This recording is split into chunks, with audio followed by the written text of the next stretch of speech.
Myanmar থেকে ছোড়া গুলিতে কক্সবাজারের টেকনাফে বাংলাদেশের এক শিশু নিহত হয়েছে। রোববার সকাল 10টার দিকে হোয়াইটকং ইউনিয়নের তেচ্ছা ব্রিজ সীমান্ত এলাকায় এই ঘটনা ঘটে। পুলিশ জানায়, সীমান্তের ওপারে মিয়ানমারে আরাকান আর্মি ও রোহিঙ্গা সশস্ত্র গোষ্ঠীর মধ্যে তীব্র গোলাগুলি চলাকালে মিয়ানমার থেকে ছোড়া গুলি বাংলাদেশের ভেতরে এসে একটি বসতঘরে আঘাত হানে।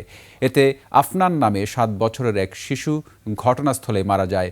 খবর পেয়ে আইন শৃঙ্খলা বাহিনীর সদস্যরা এলাকায় গেলেও উত্তেজিত স্থানীয়দের বাধায় ঘটনাস্থলে প্রবেশ করা সম্ভব হয়নি। নিহত শিশুর মরদেহ নিজ বাড়িতেই রয়েছে। এই ঘটনায় স্থানীয়রা ক্ষোভে কক্সবাজার টেকনাফ প্রধান সড়কের লম্বাবিল এবং তেচ্ছা ব্রিজ এলাকায় অবরোধ করেছেন। অন্যদিকে মিয়ানমারের গোলার ভয়ে নিরাপদ আশ্রয় খুঁজছেন সীমান্তের মানুষ। হোয়াইটকং সীমান্তের বাসিন্দারা জানিয়েছেন, টানা কয়েকদিন ধরে এই সীমান্তের ওপারে গোলাগুলির ঘটনা চলছে। গতকাল সন্ধ্যা থেকে শুরু গোলাগুলি আজ ভোরে থেমেছে। এতে সীমান্তের মানুষের নির্ঘুমের পাশাপাশি আতঙ্কের মধ্যে জীবন পার করছে।